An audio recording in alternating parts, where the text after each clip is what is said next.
മതം സ്വീകരിച്ചു കഴിഞ്ഞിരുന്നു. സഫാ മലയുടെ സമീപം ഒരു വീട്ടിലാണ് നബി സല്ലല്ലാഹു അലൈഹി വസല്ലമ തങ്ങൾ ഇപ്പോഴുള്ളത്, അർഖമിന്റെ വീട്ടിൽ. ഹംസ റളിയല്ലാഹു അൻഹുവും മറ്റു മുസ്ലിങ്ങളുമെല്ലാം ഇവിടെയാണുള്ളത്. ഉമർ റളിയല്ലാഹു അൻഹു ദാറുൽ അർഖമിലേക്ക് ഓടി. അപ്പോഴും അദ്ദേഹത്തിന്റെ കൈവശം വാളുണ്ടായിരുന്നു. സഫാ മലയുടെ സമീപത്തുകൂടെയാണ് പോയത്. പുണ്യ റസൂൽ സല്ലല്ലാഹു അലൈഹി വസല്ലമ തങ്ങളുടെയും സമുന്നത സ്വഹാബികളുടെയും പാദങ്ങൾ പതിഞ്ഞ മണ്ണിലൂടെയാണ് ഓടിയത്. വാളുമായി വരുന്ന ഉമറിനെ കണ്ടാൽ ആരും ഭയന്നു പോകും. ദാറുൽ അർഖം കൺമുമ്പിൽ തെളിയുന്നു. വികാരധീരനായി പോയി ഉമർ റളിയല്ലാഹു അൻഹു ഓടി വരികയാണ്. ദാറുൽ അർഖം കണ്ടതോടെ ആവേശഭരിതനായി മാറി. മുൻവാതിൽ അടഞ്ഞുകിടക്കുന്നു. അകത്ത് ആരോ സംസാരിക്കുന്നു. നബി സല്ലല്ലാഹു അലൈഹി വസല്ലമ തങ്ങൾ തന്റെ അനുയായികളെ ദീൻ പഠിപ്പിക്കുകയാണ്. ഉമർ റളിയല്ലാഹു അൻഹു മെല്ലെ വാതിലിൽ മുട്ടി. അകത്ത് നിന്നൊരാൾ എത്തി നോക്കി പേടിച്ചുപോയി. ഉമർ, അല്ലാഹുവിന്റെ റസൂലേ, ഉമർ ദാ എത്തിയിരിക്കുന്നു, കടത്തിവിടൂ, എന്തിനാ വന്നതെന്ന് നോക്കാം. ഹംസ റളിയല്ലാഹു അൻഹുവിന്റെ ധീരമായ വാക്കുകൾ പുറത്തു വന്നു. അല്ലയോ ഉമർ, നല്ല നിലയിലാണ് വന്നതെങ്കിൽ കൊള്ളാം. ദുഷ്ടവിചാരവുമായിട്ടാണ് വന്നതെങ്കിൽ അവന്റെ വാളുകൊണ്ട് തന്നെ അവന്റെ കഥ കഴിക്കാം. നീ എന്തിനിവിടെ വന്നു? നബി സല്ലല്ലാഹു അലൈഹി വസല്ലമ തങ്ങൾ വസ്ത്രത്തിൽ പിടിച്ചുകൊണ്ട് ചോദിച്ചു. സത്യസാക്ഷ്യം വഹിക്കാൻ ധീരകേസരി സത്യസാക്ഷ്യവചനം മൊഴിഞ്ഞു. അഷ്ഹദു അല്ലാ ഇലാഹ ഇല്ലല്ലാഹ് വ അഷ്ഹദു അന്ന മുഹമ്മദർ റസൂലുള്ളാഹ്. നബി സല്ലല്ലാഹു അലൈഹി വസല്ലമ തങ്ങൾ തക്ബീർ ചൊല്ലി. അല്ലാഹു അക്ബർ. മറ്റുള്ളവരും തക്ബീർ ചൊല്ലി. ആഹ്ലാദം അലയടിച്ചുയർന്നു. ഉമർ ഇബ്നുൽ ഖത്താബ് റളിയല്ലാഹു അൻഹു ചോദിച്ചു, അല്ലാഹുവിന്റെ റസൂലേ, മരണത്തിലും ജീവിതത്തിലും നാം സത്യത്തിലല്ലേ? അതെ ഉമർ, നാം സത്യത്തിലാണ്. അല്ലാഹുവിന്റെ റസൂലേ, പിന്നെന്തിനാണ് നാം ഇവിടെ ഒളിച്ചിരിക്കുന്നത്? അങ്ങ് പുറത്തേക്ക് ഇറങ്ങിയാലും ഞാൻ കൂടെ ഇറങ്ങാം. സത്യമതം നമുക്ക് വിളംബരം ചെയ്യാം. ആ അഭിപ്രായം നബി സല്ലല്ലാഹു അലൈഹി വസല്ലമ തങ്ങൾ സ്വീകരിച്ചു. എല്ലാവരും പുറത്തിറങ്ങി 2 വരിയായി നിന്നു. ഒരു വരിയുടെ മുമ്പിൽ ഹംസ റളിയല്ലാഹു അൻഹു, മറ്റൊരു വരിയുടെ മുമ്പിൽ ഉമർ ഇബ്നുൽ ഖത്താബ് റളിയല്ലാഹു അൻഹു. അവർ ഉറക്കെ വിളിച്ചു പറഞ്ഞു, അല്ലാഹു അക്ബർ, അല്ലാഹു അക്ബർ, അല്ലാഹു അക്ബർ. പ്രകൃതി പോലും കോരിത്തരിച്ചു പോയ നിമിഷങ്ങൾ. അവർ മുമ്പോട്ട് നടക്കുകയാണ്. തക്ബീർ ധ്വനികൾ ഉച്ചത്തിൽ ഉയർന്നുകൊണ്ടിരിക്കുന്നു. മലഞ്ചെരുവുകൾ പ്രതിധ്വനിച്ചിരിക്കുന്നു. ആളുകൾ അത് കേൾക്കുന്നു, പകച്ചു നിൽക്കുന്നു. കഅബാലയത്തിലേക്കാണ് അവർ നീങ്ങുന്നത്. ലാ ഇലാഹ ഇല്ലല്ലാഹ് മുഹമ്മദുർ റസൂലുള്ളാഹ്. നേതാക്കൾ കേട്ടു, സാധാരണക്കാർ കേട്ടു, വിദേശികളും സ്വദേശികളും കേട്ടു. മുമ്പിൽ നടക്കുന്നവരെ അവർ പ്രത്യേകമായി ശ്രദ്ധിച്ചു. ഹംസ റളിയല്ലാഹു അൻഹു, ഉമർ റളിയല്ലാഹു അൻഹു, 2 ശക്തി കേന്ദ്രങ്ങൾ. പുണ്യമക്കയിൽ നല്ലൊരു ശക്തി പ്രകടനം വിജയകരമായി അവർ പൂർത്തിയാക്കി. ഉമർ ഇബ്നുൽ ഖത്താബ് റളിയല്ലാഹു അൻഹു ദാറുൽ അർഖമിലെ നിത്യ സന്ദർശകനായി തീർന്നു. നബി സല്ലല്ലാഹു അലൈഹി വസല്ലമ തങ്ങൾക്ക് പ്രവാചകത്വം ലഭിച്ചതിനു ശേഷമുള്ള 6 വർഷക്കാലമത്രയും ഇസ്ലാമിന്റെ ശബ്ദം അടിച്ചമർത്താനാണ് താൻ ശ്രമിച്ചത്. ഇനി അതിന് പ്രായശ്ചിത്തം ചെയ്യണം. ഉമർ ഇബ്നുൽ ഖത്താബ് റളിയല്ലാഹു അൻഹു ഇങ്ങനെ പ്രഖ്യാപിച്ചു, ഇതുവരെ ഞാൻ കുഫറിലായിരുന്നു. കുഫറിലായി കൊണ്ട് ഞാൻ എവിടെയെല്ലാം പോയിട്ടുണ്ടോ അവിടെയെല്ലാം ഞാൻ ഈമാനിലായി കൊണ്ടും പോകും. മക്കയിലെ തെരുവുകളിൽ, മണൽ പ്രദേശങ്ങളിൽ, അവിടെയെല്ലാം ഉമർ ഇബ്നുൽ ഖത്താബ് റളിയല്ലാഹു അൻഹു ഓടി ഓടി നടന്നു. ലാ ഇലാഹ ഇല്ലല്ലാഹ് മുഹമ്മദുർ റസൂലുള്ളാഹ് എന്ന് ചൊല്ലിക്കൊണ്ടാണ് നടന്നത്. ഇസ്ലാമിനെ പരസ്യമാക്കുന്നതിൽ ഉമർ ഇബ്നുൽ ഖത്താബ് റളിയല്ലാഹു അൻഹു നല്ല പങ്കുവഹിച്ചു. ഇസ്ലാം മതം സ്വീകരിച്ചവർ കഠിനമായ പീഡനങ്ങൾക്കിരയായിട്ടുണ്ട്. തനിക്കും കിട്ടണം പീഡനം. പീഡനം സഹിക്കുന്നതിന്റെ പുണ്യം വിവരിക്കാനാവില്ല. ആ പുണ്യം തനിക്കും കിട്ടണം. തന്നെ ആര് മർദ്ദിക്കും, തന്നെ ആര് പീഡിപ്പിക്കും, ആരിൽ നിന്നെങ്കിലും അതേറ്റുവാങ്ങണം. പീഡനങ്ങളുടെ അധികാരിയാണ് അബൂജഹൽ. തന്നെയും അബൂജഹൽ മർദ്ദിക്കട്ടെ. ഉമർ ഇബ്നുൽ ഖത്താബ് റളിയല്ലാഹു അൻഹു അബൂജഹലിന്റെ വീട്ടിലേക്ക് കടന്നു ചെന്നു. വാതിലിൽ ശക്തിയായി മുട്ടി. വാതിൽ തുറന്നു. അബൂജഹൽ പുറത്തു വന്നു. ഉമർ ഇബ്നുൽ ഖത്താബ് റളിയല്ലാഹു അൻഹു ശബ്ദമുയർത്തി പറഞ്ഞു, അഷ്ഹദു അല്ലാ ഇലാഹ ഇല്ലല്ലാഹ് വ അഷ്ഹദു അന്ന മുഹമ്മദർ റസൂലുള്ളാഹ്. അബൂജഹൽ ഉമർ റളിയല്ലാഹു അൻഹുവിന്റെ മുഖത്തേക്ക് രൂക്ഷമായൊന്ന് നോക്കി. എന്നിട്ട് വാതിൽ വലിച്ചടച്ച് ഒന്നും സംസാരിച്ചില്ല. പീഡനം നടന്നില്ല, മർദ്ദനവും നടന്നില്ല. ഉമർ ഇബ്നുൽ ഖത്താബ് റളിയല്ലാഹു അൻഹു നിരാശയോടെ മടങ്ങുകയാണ്. പല പ്രമുഖന്മാരുടെയും വീടുകളിൽ കയറി നോക്കി. ഇസ്ലാം മതം സ്വീകരിച്ച കാര്യം പ്രഖ്യാപിച്ചു. ആരും പ്രതികരിച്ചില്ല. ഒരു വാക്കുപോലും സംസാരിക്കാൻ കൂട്ടാക്കിയില്ല. നിരാശയോടെ വീണ്ടും മടങ്ങിപ്പോന്നു. ജമീൽ ഇബ്നു മഅമർ ഒരു ഖുറൈശി പ്രമുഖനാണ്. ഉമർ റളിയല്ലാഹു അൻഹു അയാളെ ചെന്ന് കണ്ടു. താൻ ഇസ്ലാം മതം സ്വീകരിച്ച കാര്യം പറഞ്ഞു. അയാൾ ധൃതിയിൽ നടന്നു കഅബാലയത്തിലേക്ക്. ഉമർ ഇബ്നുൽ ഖത്താബ് റളിയല്ലാഹു അൻഹു അയാളുടെ പിന്നാലെ നടന്നു. ഇരുവരും കഅബാലയത്തിലെത്തി. ധാരാളം ആളുകൾ അവിടെയുണ്ടായിരുന്നു. അവരോട് ജമീൽ ഉച്ചത്തിൽ വിളിച്ചു പറഞ്ഞു, ഉമർ പിഴച്ചുപോയി. ഉമർ റളിയല്ലാഹു അൻഹു ഇങ്ങനെയും വിളിച്ചു പറഞ്ഞു. ജമീൽ ഇബ്നു മഅമർ പറഞ്ഞത് കള്ളമാണ്. ഉമർ സത്യമതം സ്വീകരിക്കുകയാണ് ചെയ്തത്. ലാ ഇലാഹ ഇല്ലല്ലാഹ് മുഹമ്മദുർ റസൂലുള്ളാഹ്, ഇത് സത്യസാക്ഷ്യവചനമാണ്. ജനം ഇളകി വന്നു. ഉമർ റളിയല്ലാഹു അൻഹുവിന്റെ മേൽ ചാടി വീണു. അടിയോടടി തന്നെ ഉമർ റളിയല്ലാഹു അൻഹു നന്നായി കൈവീശി അടിക്കുന്നുണ്ട്. കുറെ സമയം ഇത് തുടർന്നു. ഒരു വൃദ്ധൻ അതുവഴി കടന്നു വന്ന് അയാൾ വിളിച്ചു പറഞ്ഞു, എന്ത് നാണം കെട്ട പണിയാണിത്? ഇത്രയും ആളുകൾ ചേർന്ന് ഒരാളെ ആക്രമിക്കുകയോ? അയാൾ സ്വന്തം ഇഷ്ടപ്രകാരം ഒരു വഴി സ്വീകരിച്ചു. അതിന് നിങ്ങൾക്കെന്താ നഷ്ടം? അദിയ് ഗോത്രക്കാർ നിങ്ങളെ വെറുതെ വിടുമോ? അത് കേട്ടപ്പോൾ ആളുകൾ പിരിഞ്ഞു പോവുകയാണുണ്ടായത്. ഉമർ ഇബ്നുൽ ഖത്താബ് റളിയല്ലാഹു അൻഹുവിന്റെ ഇസ്ലാം മത സ്വീകരണം മക്കയിലാകെ ചർച്ച ചെയ്യപ്പെട്ടു. ഓരോ വീട്ടിലും അതാണ് സംസാരം. ഉമർ റളിയല്ലാഹു അൻഹുവിന്റെ ജീവിതത്തിൽ വലിയ മാറ്റങ്ങൾ വരികയാണ്. ക്ഷമിക്കാൻ പഠിക്കുകയാണ്. നബി സല്ലല്ലാഹു അലൈഹി വസല്ലമ തങ്ങൾ ഉമർ തങ്ങളെ ക്ഷമയുടെ പാഠമാണ് പഠിപ്പിക്കുന്നത്. ക്ഷമാശീലം പരിശീലിക്കുക, അതിന്റെ മഹത്വം മനസ്സിലാക്കി കൊടുത്തു. അനുസരണയും അച്ചടക്കവും പഠിപ്പിച്ചു. മക്ക പട്ടണം മുസ്ലിങ്ങളെ ബഹിഷ്കരിച്ചു. പറഞ്ഞറിയിക്കാനാവാത്ത കഷ്ടപ്പാടുകൾ സഹിക്കുകയാണ്. സഹനം, ത്യാഗം, ക്ഷമ, അങ്ങനെ നിരവധി ഗുണങ്ങൾ സ്വായത്തമാക്കുകയാണ്. നബി സല്ലല്ലാഹു അലൈഹി വസല്ലമ തങ്ങളുടെ സന്ദേശം നാനാ ദിക്കുകളിലേക്കും വ്യാപിച്ചു. യസ്രിബിൽ നിന്ന് ആളുകൾ വന്നു. അവർ നബി സല്ലല്ലാഹു അലൈഹി വസല്ലമ തങ്ങളുമായി സംസാരിച്ചു. അവർ ഇസ്ലാം മതം സ്വീകരിച്ചു. പിന്നീട് മുസ്ലിങ്ങൾ യസ്രിബിലേക്ക് ഹിജറ പോയി. ഒരു സംഘം ആളുകളോടൊപ്പമാണ് ഉമർ ഇബ്നുൽ ഖത്താബ് റളിയല്ലാഹു അൻഹു ഹിജറ പോയത്. പല പ്രമുഖ വ്യക്തികളും ആ സംഘത്തിൽ ഉണ്ടായിരുന്നു. അവർ ഖുബായിലെത്തി അവിടെ താമസിച്ചു. നബി സല്ലല്ലാഹു അലൈഹി വസല്ലമ തങ്ങൾ വരുന്നതും പ്രതീക്ഷിച്ചിരുന്നു. വരട്ടെ, വന്നിട്ടൊന്നിച്ച് യസ്രിബിലേക്ക് നീങ്ങാം. ദിവസങ്ങൾക്ക് ശേഷം നബി സല്ലല്ലാഹു അലൈഹി വസല്ലമ തങ്ങൾ എത്തിച്ചേർന്നു. കൂടെ അബൂബക്കർ സിദ്ദീഖ് റളിയല്ലാഹു അൻഹുവും എത്തി.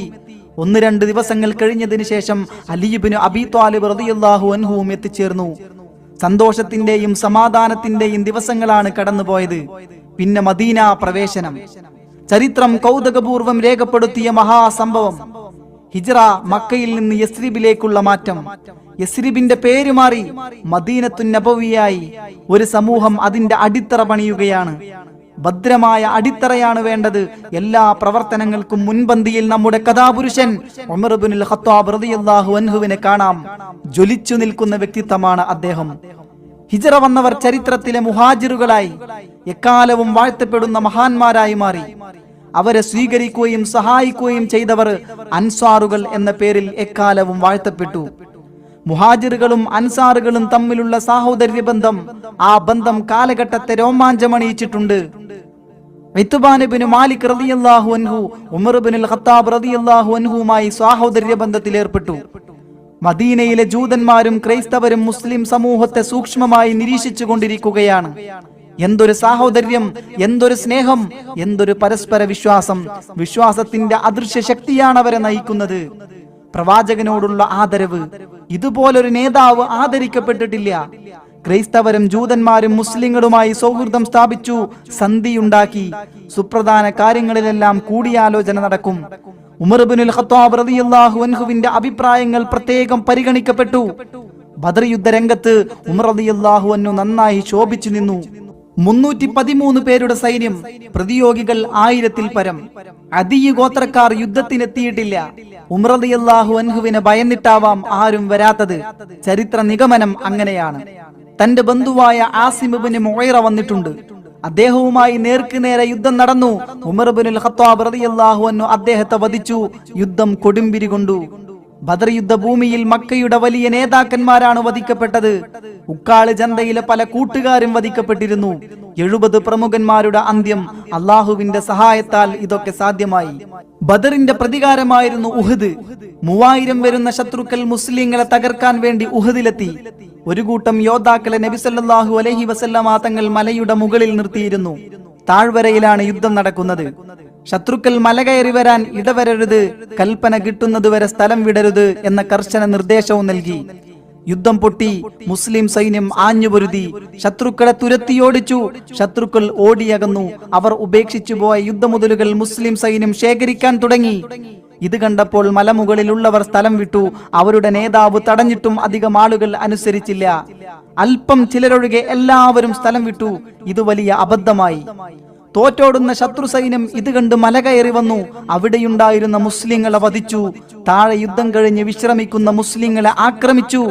നിനച്ചിരിക്കാത്ത നേരത്തെ ആക്രമണം. മുസ്ലിങ്ങൾ എന്തു വേണമെന്നറിയാതെ പരക്കം പായുകയാണ്. നബി സല്ലല്ലാഹു അലൈഹി വസല്ലമ തങ്ങൾക്ക് നേരെ അമ്പുകൾ തുരുതുരെ വരാൻ തുടങ്ങി. കുന്തങ്ങൾ ചീറി വന്നു. ഒരു കൂട്ടം സ്വഹാബികൾ നബി സല്ലല്ലാഹു അലൈഹി വസല്ലമ തങ്ങളെ പൊതിഞ്ഞു നിന്നു പ്രത്യാക്രമണം നടത്തിക്കൊണ്ടിരിക്കുകയാണ്. അക്കൂട്ടത്തിൽ മുമ്പിലുണ്ടായിരുന്നു നമ്മുടെ കഥാപുരുഷൻ ഉമർ ഇബ്നുൽ ഖത്താബ് റളിയല്ലാഹു അൻഹു. മുസ്ലിം സൈന്യം സജ്ജമായി നല്ല പ്രത്യാക്രമണം തുടങ്ങി. ശത്രുക്കൾ ഇങ്ങനെ വിളിച്ചു പറയാൻ തുടങ്ങി, മുഹമ്മദിനെ വധിച്ചു, നമുക്ക് യുദ്ധം നിർത്താം സല്ലല്ലാഹു അലൈഹി വസല്ലം. ശത്രുക്കൾ പിൻവാങ്ങി. നബി സല്ലല്ലാഹു അലൈഹി വസല്ലമ തങ്ങളുടെ നെറ്റിയിൽ മുറിവുണ്ടായി. ഒരു പല്ലിന് പരിക്കുപറ്റുകയും ചെയ്തു. ഖുറൈശി പ്രമുഖനും പേരെടുത്ത പോരാളിയുമാണ് ഇബ്നു കംഅ. അവൻ വിളിച്ചു പറഞ്ഞു, മുഹമ്മദിനെ ഞാൻ വധിച്ചു സല്ലല്ലാഹു അലൈഹി വസല്ലം. അത് വിശ്വസിച്ച ശത്രുക്കൾ ആഹ്ലാദ നൃത്തമാടി. അബൂ സുഫിയാൻ ഒരു പാറപ്പുറത്ത് കയറി നിന്ന് വിളിച്ചു ചോദിച്ചു, മുഹമ്മദ് അവിടെയുണ്ടോ? ആരും മറുപടി പറഞ്ഞില്ല. മുഹമ്മദ് നിങ്ങളുടെ കൂട്ടത്തിലുണ്ടോ? ആരും മറുപടി പറയുന്നില്ല. മുഹമ്മദ് അവിടെ ജീവിച്ചിരിപ്പുണ്ടോ? അതിനും മറുപടിയില്ല. അബൂബക്കർ അവിടെയുണ്ടോ? മറുപടി പറഞ്ഞില്ല. ഉമർ ജീവിച്ചിരിപ്പുണ്ടോ? അബൂ സുഫിയാൻ ആഹ്ലാദത്തോടെ വിളിച്ചു പറഞ്ഞു, മുഹമ്മദ് വധിക്കപ്പെട്ടു, അബൂബക്കറും വധിക്കപ്പെട്ടു, ഉമറും വധിക്കപ്പെട്ടു, അവരുടെ കാര്യം കഴിഞ്ഞു. ഉമർ ഇബ്നുൽ ഖത്താബ് റളിയല്ലാഹു അൻഹുവിന്റെ ക്ഷമ നശിച്ചു ഉറക്കെ വിളിച്ചു പറഞ്ഞു, അല്ലയോ അബൂ സുഫിയാൻ, നീ പേരെടുത്തു പറഞ്ഞ 3 പേരും ഇവിടെ ജീവിച്ചിരിപ്പുണ്ട്. അള്ളാഹുവിന്റെ ശത്രു നാളെ നിന്നോട് പകരം ചോദിക്കാൻ നിൽക്കുകയാണ്. അബൂ സുഫിയാൻ പൊട്ടിച്ചിരിച്ചു. എന്നിട്ടുറക്കെ വിളിച്ചു പറഞ്ഞു, ഇന്നലെ നിങ്ങൾക്ക് ജയം, ഇന്ന് ഞങ്ങൾക്കും ജയം. അതിന് വായടപ്പൻ മറുപടി നൽകാൻ നബി സല്ലല്ലാഹു അലൈഹി വസല്ലമ തങ്ങൾ ഉമർ ഇബ്നുൽ ഖത്താബ് റളിയല്ലാഹു അൻഹുവിനോട് ആവശ്യപ്പെട്ടു, നീ സമന്മാരെ പോലെ സംസാരിക്കണ്ട, നാം തുല്യരല്ല. ഞങ്ങളിൽ ഒരാൾ യുദ്ധം ചെയ്ത് മരിച്ചാൽ സ്വർഗത്തിൽ പോവും, നിങ്ങളിൽ ഒരാൾ മരിച്ചാൽ നരകത്തിൽ പോവും. അബൂ സുഫിയാൻ പേരെടുത്ത് വിളിച്ചു ചോദിച്ചു, ഉമർ ഒന്ന് പറയൂ, ഞങ്ങൾ മുഹമ്മദിനെ കൊന്നു, അത് ശരിയല്ലേ സല്ലല്ലാഹു അലൈഹി വസല്ലം? അള്ളാഹുവിനെ മുൻനിർത്തി സത്യം പറയൂ ഉമർ. ഇല്ലേ ഇല്ല, പ്രവാചകൻ ഇവിടെ ഇരിക്കുന്നു, നീ പറയുന്നതെല്ലാം അള്ളാഹുവിന്റെ റസൂൽ കേൾക്കുന്നുണ്ട്. മുഹമ്മദിനെ കൊന്നുവെന്ന് ഇബ്നു കംഅ പറയുന്നു, കൊന്നിട്ടില്ലെന്ന് ഉമർ പറയുന്നു. ഞാൻ ഉമറിനെ വിശ്വസിക്കുന്നു. അടുത്ത വർഷം നമുക്ക് വീണ്ടും കാണാം, രണാങ്കണത്തിൽ വെച്ച് കാണാം, അബൂ സുഫിയാൻ വിളിച്ചു പറഞ്ഞു. ആ വെല്ലുവിളി സ്വീകരിച്ചതായി മറുപടി നൽകാൻ നബി സല്ലല്ലാഹു അലൈഹി വസല്ലമ തങ്ങൾ ഉമർ ഇബ്നുൽ ഖത്താബ് റളിയല്ലാഹു അൻഹുവിനോട് നിർദ്ദേശിച്ചു, അല്ലാഹു ഉദ്ദേശിച്ചാൽ ഇൻഷാ അല്ലാഹ് നമുക്ക് അടുത്ത വർഷം കാണാം. ശത്രുക്കൾ ഉഹദ് വിട്ടുപോയി. പ്രവാചകനെ വധിക്കാനുള്ള അവരുടെ സാഹസിക ശ്രമങ്ങളൊന്നും വിജയിച്ചില്ല. മുസ്ലിങ്ങൾക്ക് വലിയ നാശനഷ്ടങ്ങൾ സംഭവിച്ചു കഴിഞ്ഞു. നിരവധി പേർക്ക് പരിക്ക് പറ്റിയിട്ടുണ്ട്. അവരുടെ മുറിവുകൾ കെട്ടിക്കൊടുക്കണം, വീണ് കിടക്കുന്നവരെ എടുത്തുമാറ്റണം. എല്ലാ രംഗത്തും നമ്മുടെ കഥാപുരുഷൻ ഉമർ ഇബ്നുൽ ഖത്താബ് റളിയല്ലാഹു അൻഹു മുമ്പിൽ തന്നെയുണ്ട്. ഉമർ ഇബ്നുൽ ഖത്താബ് റളിയല്ലാഹു അൻഹു, അദ്ദേഹത്തിന്റെ ഭാര്യ സൈനബ് റളിയല്ലാഹു അൻഹ, അവരുടെ മക്കൾ എല്ലാവരും ചേർന്ന് സന്തോഷവും സമാധാനവും നിറഞ്ഞ കുടുംബജീവിതം നയിക്കുന്നു. ഇസ്ലാമിനു വേണ്ടി സമർപ്പിക്കപ്പെട്ട ജീവിതം. കുടുംബത്തിന്റെ വെളിച്ചമാണ് മകൾ ഹഫ്സ. പിതാവ് എഴുത്തും വായനയും പഠിച്ചിട്ടുണ്ട്. മകൾ ഹഫ്സയും എഴുത്തും വായനയും പഠിച്ചു. അക്കാലത്ത് അതൊരു അപൂർവ ബഹുമതിയായിരുന്നു. ഹഫ്സ നന്നായി കവിത ചൊല്ലും, കവിത രചിക്കുകയും ചെയ്യും. വിശുദ്ധ ഖുർആൻ മുഴുവൻ മനഃപ്പാടമാക്കി.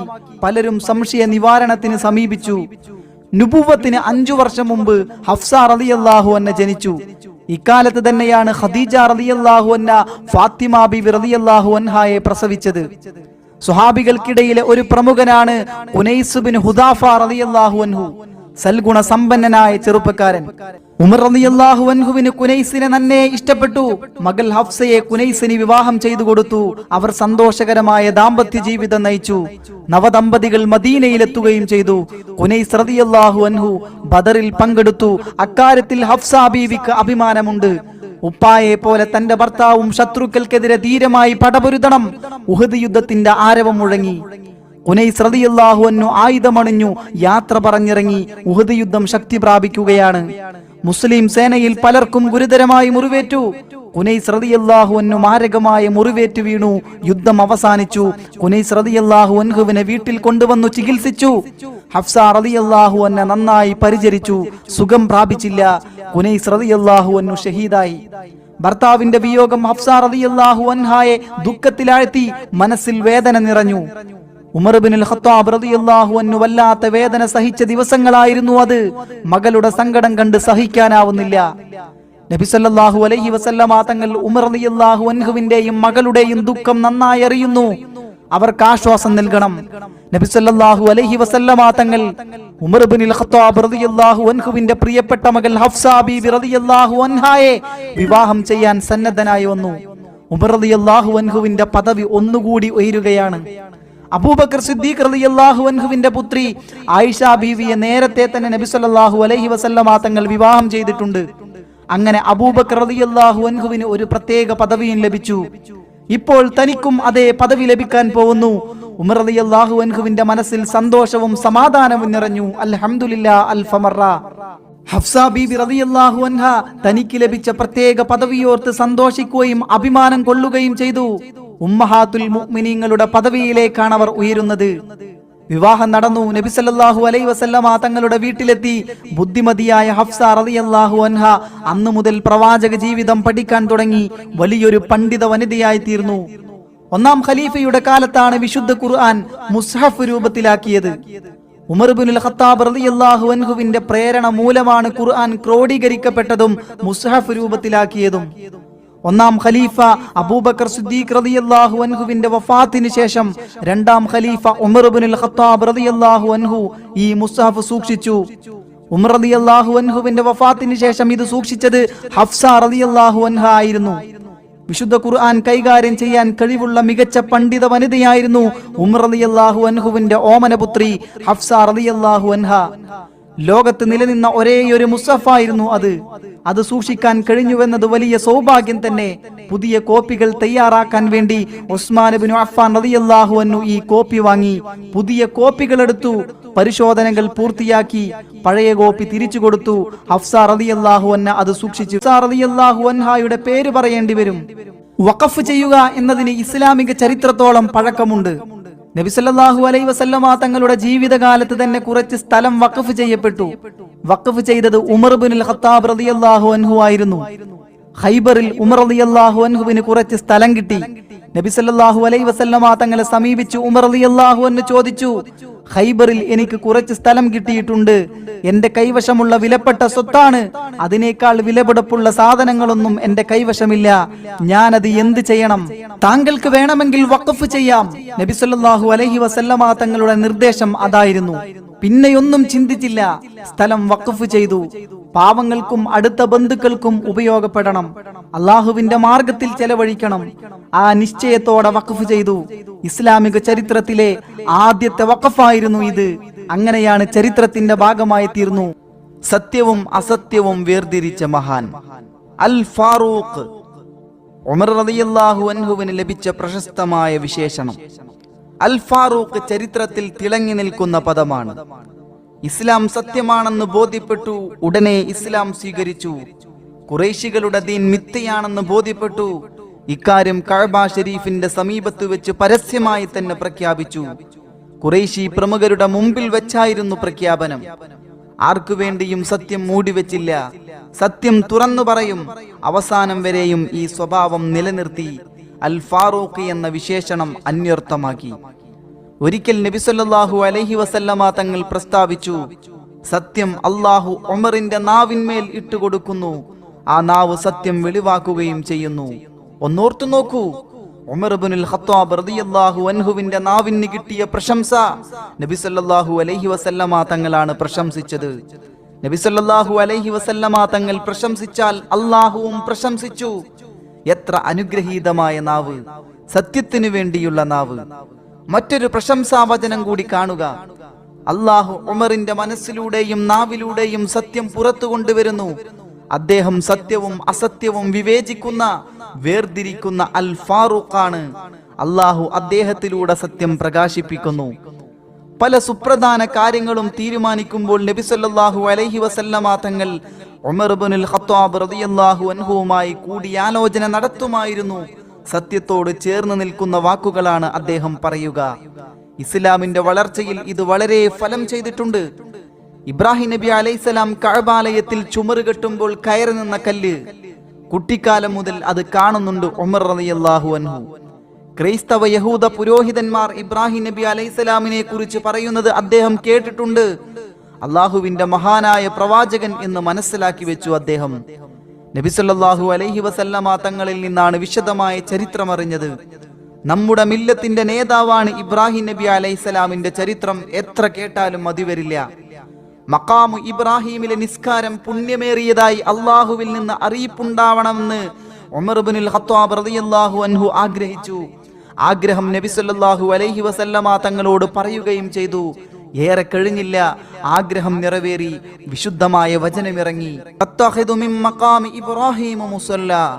മഖാം ഇബ്രാഹിമിൽ നിന്നും ഒരു നിസ്കാര സ്ഥാനം നിങ്ങൾ ഏർപ്പെടുത്തുകയും ചെയ്യുക. തവാഫ് പൂർത്തിയാക്കിയ ശേഷം നബി സല്ലല്ലാഹു അലൈഹി വസല്ലമ തങ്ങൾ മഖാം ഇബ്രാഹിമിന്റെ പിന്നിൽ വന്ന് നിസ്കരിച്ചു. അതുപോലെ ഇന്നും ആ നിസ്കാരം നടന്നു വരുന്നു. ഉമർ ഇബ്നുൽ ഖത്താബ് റളിയല്ലാഹു അൻഹു ഒരിക്കൽ ഇങ്ങനെ പ്രസ്താവിച്ചു: ഞാൻ ആഗ്രഹിച്ച 3 കാര്യങ്ങൾ അല്ലാഹു തആല അനുവദിച്ചു തന്നിട്ടുണ്ട്.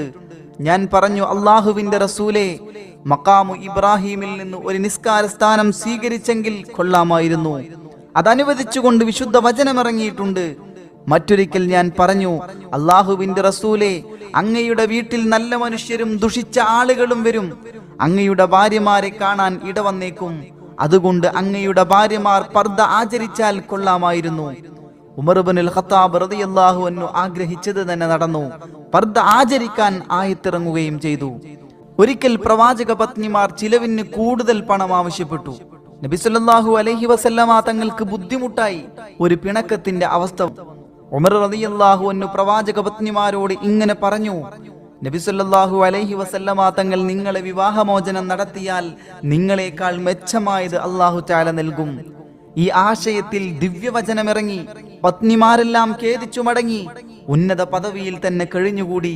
ഉമറുൽ ഫാറൂഖ് റളിയല്ലാഹു അൻഹുവിന്റെ ജീവിതത്തിൽ ഇങ്ങനെയുള്ള അനേകം സംഭവങ്ങൾ കാണാൻ കഴിയും. ധീരനായ ഉമർ റളിയല്ലാഹു അൻഹുവിനെ പിടിച്ചുലച്ച സംഭവമായിരുന്നു നബി സല്ലല്ലാഹു അലൈഹി വസല്ലമ തങ്ങളുടെ വഫാത്ത്. നബി തങ്ങൾ വഫാത്തായി എന്ന് പറയുന്നവന്റെ കൈകാലുകൾ വെട്ടും എന്ന് വിളിച്ചു പറയുകയാണ്. ഉമർ റളിയല്ലാഹു അൻഹുവിനെ സമാശ്വസിപ്പിക്കാൻ അബൂബക്കർ സിദ്ദീഖ് റളിയല്ലാഹു അൻഹുവിനെ മാത്രമേ കഴിഞ്ഞുള്ളൂ. വിശുദ്ധ ഖുർആനിലെ ഒരു വചനം ഓതി കേൾപ്പിച്ചു. ആ വചനം മനസ്സിലേക്ക് ഇറങ്ങിച്ചെന്നു. അപ്പോൾ നേർത്ത ആശ്വാസം ലഭിച്ചു. പ്രവാചകൻ വഫാത്തായിരിക്കുന്നു എന്ന വസ്തുത ഉമർ റളിയല്ലാഹു അൻഹുവിന്റെ മനസ്സംഗീകരിച്ചു.